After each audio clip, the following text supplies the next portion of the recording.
मिलने की आस बंधाए रखना, मिलने की आस बंधाए रखना, कृपा का खजाना लुटाए रखना। मेरा शरीर कहीं भी रहे मेरे बाबा, मेरा शरीर कहीं भी रहे मेरे बाबा, मेरे मन में शिरडी धाम बनाए रखना, मेरे मन में शिरडी धाम बनाए रखना।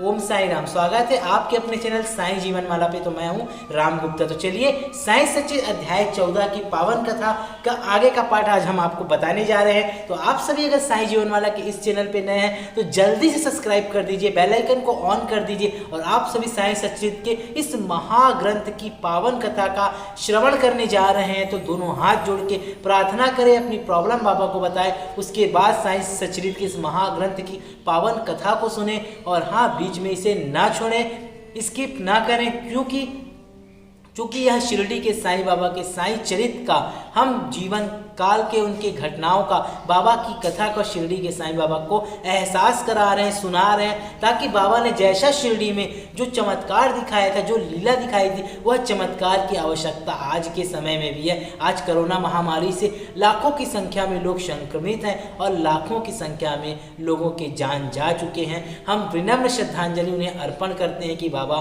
उनकी आत्मा को सद्गति प्रदान करे बाबा, और उनके परिवार को इस दुख को झेलने की शक्ति प्रदान करें। आप भी यह प्रार्थना करें और कमेंट में अपने नाम के साथ ओम साई राम बोले और जो भी परेशानी है बता दीजिए, ताकि हम भी आपके नाम से बाबा के दर पे यह प्रार्थना लगा सकें। तो चलिए साईं सच्चिद अध्याय 14 की जो कथा थी कि एक भक्त को 3 रुपए 14 आने की दक्षिणा बाबा से पहले से कैसे प्राप्त हो चुकी थी, उसके आगे की कथा अब जारी रखते हैं। जब वह शिरडी से निकल चुके थे तो उन्होंने दासगणों से पूछा कि मुझे बाबा के द्वारा बताई हुई एक बात आज तक समझ में नहीं आ रही कि बाबा ने मुझे कहा था कि उन्हें मुझसे 3 रुपए 14 आने पहले से प्राप्त हो चुका है, और यह बहुत दिन तक वो इन्हीं बातों पर विचार करते रहे। कई दिनों के पश्चात उन्हें स्मरण में आया, उन्हें याद आया कि कुछ दिन पहले रतन जी ने एक यवन संत मौला साहब को अपने घर पर मेहमान नवाजी के लिए निमंत्रित किया था तथा इसके निमित्त उन्होंने कुछ धन व्यय किया था। मौला साहेब रतन नादेड़ के एक प्रसिद्ध संत थे जो कुली का काम किया करते थे। जब रतन जी ने शिरडी जाने का निश्चय किया था उसके कुछ दिन पूर्व ही मौला साहेब अनायास ही रतन जी के घर आए और रतन जी ने उनसे अच्छी तरह परिचित थे तथा उनसे प्रेम किया करते थे, इसलिए उनके सत्कार में उन्होंने एक छोटे से जलपान की व्यवस्था भी की थी। दासगणों ने रतन जी से आतिथ्य के खर्च की सूची मांगी, मतलब कितना खर्च हुआ था, और यह जानकर सबको आश्चर्य हुआ कि खर्चा ठीक 3 रुपए 14 आने ही हुआ था, ना इससे कम था और ना उससे अधिक। सबको बाबा की तत्कालिकता विदित हो गई कि यद्यपि बाबा शिरडी में विराजमान थे, परंतु शिरडी के बाहर क्या हो रहा है इसका भी उन्हें पूर्ण ज्ञान था। यथार्थ में बाबा भूत भविष्य और वर्तमान के पूर्ण ज्ञाता और प्रत्येक आत्मा तथा हृदय के साथ संबंध थे, अन्यथा मौला साहेब के स्वागत में किए गए खर्च की रकम बाबा को कैसे विदित हो सकती थी। रतन जी इस उत्तर से संतुष्ट हो गए और उनका श्री साईं चरणों में प्रगाढ़ प्रीति हो गई। उपयुक्त समय पर उनके यहाँ एक पुत्र का जन्म हुआ जिससे उनके हर्ष का परावर न रहा। कहते हैं कि उन्हें 12 संतानें हुई जिनमें से केवल 4 शेष रही। इस अध्याय में लिखा है कि बाबा ने राय बहादुर हरि विनायक साठे को उनकी पहली पत्नी के मृत्यु के पश्चात दूसरा विवाह करने पर पुत्र रत्न की प्राप्ति बतलाई। राय बहादुर साठे ने द्वितीय विवाह किया। प्रथम 2 कन्याएं हुई जिससे वे बड़े निराश हुए, परंतु तृतीय बार पुत्र प्राप्त हुआ। इस तरह बाबा के वचन सत्य निकले और वे संतुष्ट हो गए। चलिए आगे की कथा को जानते हैं। दक्षिणा मीमांसा। तो आपने देखा कि शिरडी में बाबा की कृपा मात्र से ही पुत्र रत्न की प्राप्ति हो जाती थी। वैसा ही चमत्कार यहाँ पर भी एक भक्त ने पुत्र रत्न की प्राप्ति के लिए बाबा से अर्जी लगाई और कहा, बाबा अगर मुझे पुत्र की प्राप्ति होती है तो बाबा आपकी द्वारका माई पे टाइल्स लगवाने का काम मैं करूँगा। तो साईं बाबा सेवा आश्रम की यह सत्य घटना है। तो बाबा ने उन्हें पुत्र रत्न दिया और उन्होंने इसी उपलक्ष्य पर, आप सभी देख सकते हैं पीछे में जो टाइल्स लगा हुआ, उस भक्त ने इस टाइल्स को पूरा यहाँ पर लगवाया। उस भक्त की भी जय हो और बाबा की भी जय हो। चलिए आगे की कथा को जारी रखते हैं। दक्षिणा मीमांसा। दक्षिणा के संबंध में कुछ अन्य बातों का निरूपण कर हम यह अध्याय को समाप्त करते हैं। यह तो विदित है कि जो लोग बाबा के दर्शन को आते थे उनसे बाबा दक्षिणा लिया करते थे। यहाँ किसी को भी शंका उत्पन्न हो सकती है कि जब बाबा फकीर और पूर्ण विरक्त थे तो क्या उनका इस प्रकार दक्षिणा ग्रहण करना, कांचन का महत्व देना उचित था। अब इस प्रश्न पर हम विस्मित रूप से आपको बताते हैं कि बहुत काल तक साईं बाबा ने भक्तों से कुछ भी स्वीकार नहीं करते थे। वे जली हुई दिया सिलाइयाँ, माचिस की लकड़ियाँ को एकत्रित करके अपनी जेब में भर लेते थे। चाहे भक्त हो या और कोई भी, वे कभी किसी से कुछ भी नहीं मांगते थे।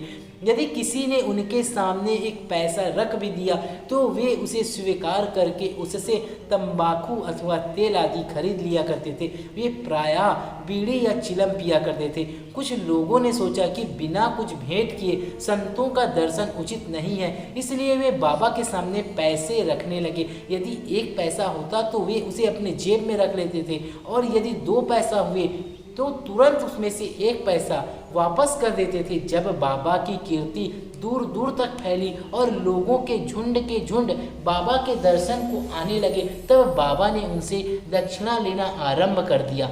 श्रुति कहती है कि स्वर्ण मुद्रा के अभाव में भगवत पूजन भी अपूर्ण है। अतः जब ईश्वर पूजन में मुद्रा आवश्यक है तो फिर संत पूजन में क्यों ना हो। इसलिए शास्त्रों में कहा गया है कि ईश्वर, राजा, संत या गुरु के दर्शन अपनी सामर्थ्य अनुसार बिना कुछ अर्पण किए कभी नहीं करना चाहिए। उन्हें क्या भेंट दी जाए, अधिकतर मुद्रा या धन, इस संबंधों में उपनिषदों में वर्णित नियमों का अवलोकन करें। बृहदनायक उपनिषद में बताया गया है कि दक्ष प्रजापति ने देवता, मनुष्य और राक्षसों के सामने एक अक्षर द का उच्चारण किया। अभ्यास देवताओं ने इसका अर्थ लगाया कि उन्हें दम अर्थात आत्मनियंत्रण का अभ्यास करना चाहिए और मनुष्यों ने समझा कि उन्हें दान का अभ्यास करना चाहिए तथा राक्षसों ने सोचा कि हमें दया का अभ्यास करना चाहिए। मनुष्यों को दान की सलाह दी गई। तैत्तिरीय उपनिषद में दान व अन्य सत्य गुणों का अभ्यास में लाने की बात कही गई है। दान के संबंध में लिखा है कि विश्वास पूर्ण दान करो, उसके बिना दान आपका व्यर्थ है। उदार हृदय तथा विनम्र बनकर आदर और सहानुभूति पूर्वक दान करो। भक्तों को कांचन का त्याग का पाठ पढ़ाने तथा उनकी आसक्ति दूर करने और चित्त शुद्धि कराने के लिए बाबा सबसे दक्षिणा लिया करते थे, परंतु उनकी एक विशेषता यह भी थी कि बाबा कहते थे कि जो कुछ भी मैं स्वीकार करता हूँ मुझे उसे 100 गुना से अधिक वापस करना पड़ता है। इसके अनेक प्रमाण हैं जो आप लोगों को मैं बताने वाला हूँ। एक घटना है। श्री गणपत राव बोड़स प्रसिद्ध कलाकार अपनी आत्मकथा में लिखते हैं कि बाबा के बार बार आग्रह करने पर उन्होंने अपने रुपयों की थैली उनके सामने उड़ेल दी। श्री बोड़स लिखते हैं कि इसका परिणाम यह हुआ कि जीवन में फिर उन्हें धन का अभाव कभी नहीं हुआ तथा प्रचुर मात्रा में लाभ ही लाभ होता गया। तो आपने देखा कि उपनिषदों और बहुत 33 उपनिषदों में भी कहा गया है कि दान को गुप्त कीजिए। अगर आप इस हाथ से दान करते तो इस हाथ को खबर ना हो तो ही आपके दान का महत्व हो। अगर आप अपने दान को ओपन करते हैं, बताते हैं, ढिंढोरा पीटते फिरते हैं तो आपके दान का महत्व नहीं है। दान ऐसा करो कि भगवान को सच्चे हृदय, सच्ची आत्मा से दान कीजिए जिसे बाबा समर्पित कर सके।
श्री साईनाथाय नमः।